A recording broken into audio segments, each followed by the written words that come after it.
Myslíš si, že sme sa měli bránit? Myslím si, že áno. Aj tá morálka v tej dobe, bojová morálka mužstva bola obrovská, svedčí o tom aj tá rýchla mobilizácia v obrovskom množstve vojakov. Myslím si, že áno a ja si myslím, že v tom čase je to ako môj taký skromný odhad je, že určite by Nemci u nás pofajčili, takže ako nemali bojové skúsenosti, chýbali, neboli ešte tak dovybavení ako už potom v neskorších rokoch a Československo bolo veľmi morálne aj technicky pripravené na vojnu.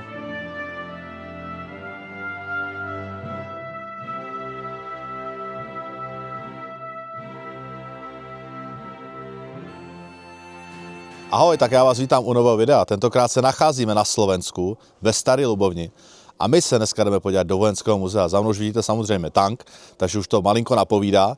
A vy víte, že mám rád bunkry, že mám rád vojenskou techniku a tak dále, takže my si to dneska tady společně všechno projdeme a stojí to opravdu za tu návštěvu, takže se pohodlně usaďte a pojďte se na to se mnou podívat. A jdeme. Tak já už tady vyhlížím našeho průvodce, ten už tam jde, tak jdeme na to. A já tady mám zakladatele, Braňa. Zdravím, Braňo. Ahoj. Ahoj.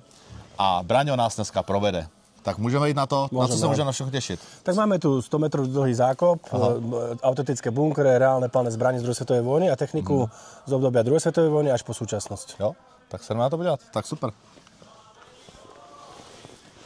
Tak Braňo, teď koukám, že tady je připravený takový bunkr. Oni samozřejmě moji fanoušci vědí, že mám taky bunkr, takže vy tady máte i nějaké věci z toho období. Z vybavenia, áno, bunkru. My máme trošku opak, nie ako výrobky betonové, ale my máme klasické také zrubové bunkre a tento je kompletne vybavený sovietskými zbraňami. Tu legendárny guľomet Maxim a Dektarev tankový. To znamená, že my ideme tou cestou ľahkých opätovení. Jo. A ty jsi mi teda, Braňo, prozradil, že jednou teda se možná dočkáme i toho, že byste tady chtěli mít řopík? Tak od začiatku, keď sme vznikli, tak sa pohrávame s touto myšlienkou a hľadáme vhodný ropík, ktorý by bol vhodný na vyzdvihnutie a prevoz vlastne k nám do vojenskej expozície. S tým, že musíme nájsť niečo také, čo niekomu prekáža, alebo v podstate nejakej zaplavovej oblasti. A tu by sme ho chceli dať do pôvodného stavu, samozrejme možno aj s tvojou pomocou, takže lebo je to veľmi zaujímavá súčasť našej histórie. Takže určitě, jestli máte někdo takový nepotřebný bunkr, který vám překáží na zahradě a jste poblíž slovenských hranic, aby to zase nebylo úplně daleko, tak se určitě ozvěte a domluvíme s Braněm a dokážeme to odvést a potom tady ukážeme video, jak jsme ho sem dovezli a myslím, že to bude hodně zajímavý. Tak. Já už jsem viděl tu myšlenku, nebo i ta myšlenka už někde byla, že to někdo převážel, takže je to reálne. Je to reálne, ja som si robil ako kvôli tomu prieskum nejaký, preto by sme chceli ísť do tej 37-čky, do toho najmenšieho bunkra a v podstate verím tomu, že sa to podarí. Já tomu taky věřím. Tak jo, tak a my jdeme dál. Tak teraz vstupujeme do ďalšieho bunkru, kde sú československé zbranie. Tak to už je mi bližší tady, no. Tak takovýto kulomet tam mám taky v bunkru. No tak to vlastne to je tá výstroj je identická, ako boli v tých betonových opevneniach. A tohle je môj sen teda, no, tak sa pak domluvíme, ne, jak to vyměníme. Veľmi kvalitný guľomet, takže... Áno, presne tak. Nemci vedeli, prečo rozbili Československo politicky, aby sa dostali k zbrojovkám veľmi dobrým, kvalitným zbraniam, ktoré ďalej vlastne si potom zaviedli oni do svojej výzbroje, takže... Hele, a Braňo, zeptám se teda, nabízí se to, myslíš si, že sme sa měli bránit? Myslím si, že áno. Aj tá morálka v tej dobe, bojová morálka mužstva bola obrovská, svedčí o tom aj tá rýchla mobilizácia v obrovskom množstve vojakov. Myslím si, že áno a ja si myslím, že v tom čase je to ako môj taký skromný odhad je, že určite by Nemci u nás pofajčili, takže ako nemali bojové skúsenosti, chýbali, neboli ešte tak dovybavení ako už potom v neskorších rokoch a Československo bolo veľmi morálne aj technicky pripravené na vojnu. Já si taky myslím. Udává se vlastně 1 250 000 připravených vojáků brání vlád. A z tej samotnej bunkre, však máš aj ty taký jeden v prenajme, tak vieš, že boli na tú dobu nenormálne kvalitne spracované. Neviem, či v dnešnej dobe by sme niečo v takých tých horských terénoch dokázali postaviť v dnešnej dobe, ako sa vtedy postavilo. To je to úplně neuvěřitelné. Já taky právě jsem přemýšlel na těch, jak vůbec těch lesích to dokázali postavit. Neuvěřitelné. A odlievané v podstate monolity, akože veľmi klobúk dole pred tým úsilím pracovným. A čo je škoda je, že to celé úsilie vyšlo na výnimoč. Áno, přesně tak. Tak jo, kam se pôjdeme podívat dál? Môžeme ísť ďalej k nejakej technike, pozrieme. Super.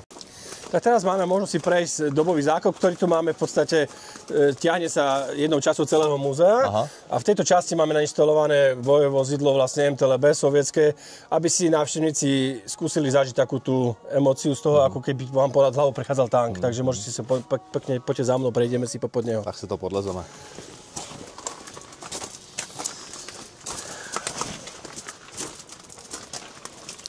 To musí byť decka nadšený, ne? Ešte také môžu podlísť tank. No.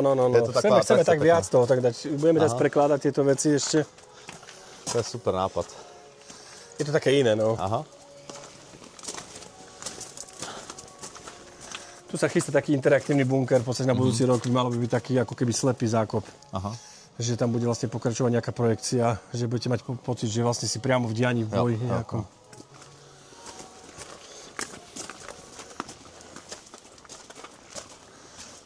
A kolik je tady té techniky třeba? Máš nějak spočítané?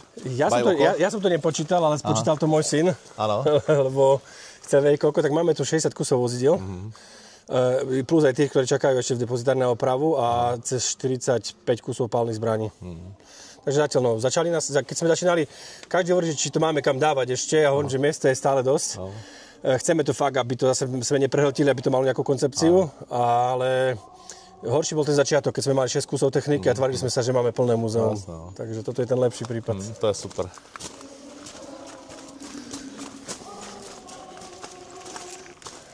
Tak toto je taká naša pýcha vojenskej expozície. Je to novinka, u nás tu je rok starý exponát, ktorý sme u nás rekonštruovali. A je tu vďaka veľmi dobrej spolupráci s Vojenským historickým ústavom v Bratislave, ktorý nám ho zapožičal a v podstate je u nás vystavený a propaguje vlastne vzdušné sily ozbrojených síl Slovenskej republiky a je to vlastne už dolitaný stroj. Takéto stroje sa už nepoužívajú v našej armáde, ale dlhé roky slúžil u nás a je taký ikonický stroj a sme veľmi radi, že ho máme a patrí medzi najväčšie exponáty, ktoré sú tu u nás v expozícii. Je to opravdu veľký teda, no. Tak rešpekt vzbudzujúci stroj. No to určite. Aj keď už pozerníte, už tá technológia toho lietania je niekde inde, ale asi ako na tú dobu to bol veľmi, veľmi kvalitný stroj. Z toho je strach normálne. No. Jeho veľká výhoda je tá, že sklbili vlastne dokopy vlastne aj bojový vrtuľník, aj transportný. Málo ktorý vrtuľník bude bojový, alebo je transportný. A toto v podstate boli dva v jednom. To znamená, že aj dokázal prepravovať posádku alebo tovar, alebo materiál nejaký a zároveň bol veľmi silný bojový, taký zvaný lietajúci tank. Tak to je taký pekný kousek. Co to je za tank? No je to zase vďaka veľmi dobrej spolupráce s Vojenským historickým ústavom Bratislava. Je to T-34-85 a jeho zaujímavosťou je to, že je to vlastne z tej prvej série, ktorá bola vyrobená v Československu, ale je vyrábaný ešte z vojnových dielov. To znamená, vidno to podľa kolies, podľa typu kolies, podľa veže, ktorá je odlievaná ešte v podstate v pieskovej forme. To znamená, že sú to diely, ktoré boli vyrábané ešte počas druhej svetovej vojny, ale už montované až po vojne. Takže to bolo odlievané v pískovej forme? Áno, to bolo vlastne v zemi vykopaná vlastne ako keby jama, forma v tvare veže a do toho sa vlastne ten pancier odlieval. To je vidno na tých čiarach v podstate, ako je ten pancier spájaný. Tie novšie produkcie, novšie veže už to mali v podstate inak odlievané, už to bolo vo formách, toto je ešte vlastne odlievané v zemi. A kolik je tam třeba šíře toho pancíře? To neviem, vpredu sa mi zdá, že okolo 12 cm, ale veža neviem, koľko má kompletne.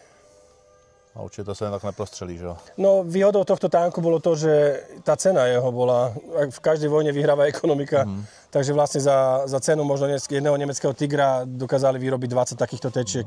A tak sa tá vlastne vojna vyhrala, že oni kvalitatívne neboli podľa mňa lepšie ako nemecké tanky, ale zase boli veľmi ľahko vyrobiteľné, mali ten aktívny pancieršikmi vpredu ako prvý to používali a zase veľmi dobrý kanón, tá 85 už dokázala vlastne robiť šarapatu aj nemeckým tankom. Super. Tak co tam máte dál? Môžeme sa ísť pozrieť, máme originál motorky z obdobia druhej svetovej vojny. Tu máme napríklad Dnepra a tam máme potom Cundápa, sa môžeme ísť dole pozrieť. Tak to je pekná motorka, to je ešte aj pojízdný, jo? Áno, u nás skoro 99% techniky, ktorá tu je vystavená, je zrobená do pôvodného stavu, to znamená až do funkčného stavu. Je to pojazdný stroj, je to vlastne sovietská motorka z čias druhej svetovej vojny. Je zaujímavé, že bola vlastne vyrábaná licenčne, to znamená, že všetku tú dielenskú dokumentáciu dali vlastne Nemci, poskytli vlastne ešte pred začiatkom druhej svetovej vojny na základe dohovoru ministrov zahraničných vecí Molotov-Ribbentrop. To znamená, že Sovieti poskytovali nerastné suroviny a iné veci a za to dostali nejaké dielenské dokumenty od toho, čo požadovali, aby sa v podstate tiež mohli dozbrojiť. To znamená, že tie motorky, tie diely pasujú presne z BMW R75 na tieto sovietské Dnepre. Pekný kousek. Sajtka 750, veľmi kvalitná, má vlastne dokonca možnosť cúvať, má náhon aj na ten prívesný vozík, to znamená, že vo veľa prípadoch má to lepšiu priaznosť dokonca ako Jeep, lebo má tu užšiu stopu v podstate. Takže to je vlastne 3x3, ne 4x4. Tak, 3x3, áno, jedno koleso chýba, ale je tam vzadu, takže... Jo, pravda. To už je trošku nejaké silnejší stroj. Je to veľmi kvalitná motorka, sa sám čudujem, že prečo tieto motorky sa potom vlastne už prestali vyrábať. Podľa mňa je to lepšia motorka ako samotné BMW. Je to motorka Sundap, alebo Sundap vlastne, ktorá bola v podstate hlavne v Romelovej armáde, na púšti sa využívala, je mohutnejšia ako samotné BMW, je veľmi kvalitná, je stále pojazdná, ako využívame na rôzne také ukážky, keď máme v rámci múzea. A je naša taká pýcha, lebo je to v podstate originál veterán z 2. svetovej vojny, ktorý si zažil operácie najskôr v Romelovej armáde a potom bol používaný pri obrane Berlína v podstate. Preto je aj ten farebný nástreh volený tak, ako bol. To znamená, že má základ pieskový a na to je vlastne už striekaná európska kamufláž. Je štandardne vybavený nemeckým guľometom. Veľmi kvalitný stroj. Sú dobové fotografie, na ktorých, keď Nemci napríklad sa evakovali alebo utekali, tak na takomto stroji sa dokázalo previesť až 11 vojakov. To znamená, že boli všade vlastne tie stupačky. Všetko má svoj význam na tom stroji, tie predné stupačky. Je to aj kvôli tomu, že keď ten stroj zapadne, aby sa zaťažil, ale zároveň, že sa tam vedie jeden vojak postaviť v podstate, hej, a sedí ako keby na svetlomete. To je pekná mašinka. Fakt pekný. To je taký náš prvý exponát, ktorý sme tu mali. Je to tiež zase vďaka spolupráci Vojenského historického ústavu Bratislava. Je to vlastne ich stroj, ktorý je u nás zapožičaný, u nás rekonštruovaný. Je to MiG-21 UM, to znamená tzv. Slangovo Spark. To znamená cvičné lietadlo, ktoré slúži vlastne na výcvik pilotov. V prednej časti sedí nový pilot, ktorý sa učí, v zadnej časti sedí vlastne inštruktor, ktorý ho učí lietať. Má niekoľko systémov, ako môže dohľadať na jeho prácu, to znamená, že má tam taký periskop, kde mu vidí priamo na ruky, môže mu zatmievať priestor, aby vedel ovládať prístroje bez použitia zráku. Na tú dobu veľmi kvalitný stroj a je to vlastne prvý stroj, ktorý prekonal na zvukovú rýchlosť Mach 2. To znamená, že veľmi, veľmi obávaný stroj tej doby.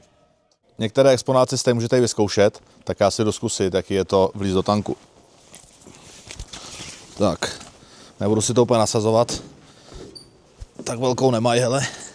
Tak, bláho, to je jak do tanku, hele. Tak. Vojín Málek. Už asi nevylezu. Je to na mě trošku malé, no, ale asi bych se tady nějak vzměstnal. Tak. Musím jít takhle s pootevřeným deklem, no. Jinak to nejde. Já se tam nevejdu. Nejde to. No a zde máme i vojáka, máme opět další trenažér. Voják. Zde je vojín Vomáčka, hlásím se do služby. Tak, vidíte to, jo, přátelé, takže můžete si sami vyzkoušet, a což je super, hlavně pro děcka, ale i dospělí si tady přijdou na svý. Viď? Ty už taky neseš dítě. Tak jo, jdeme se pát dál. Součástí expozice jsou i modernější auta, takže tady nejsou jenom starý, ale i modernější vojenský vlastně vybavení. Pojďme se podívat do bunkru, mají tady i bunkry, pojďte se podívat.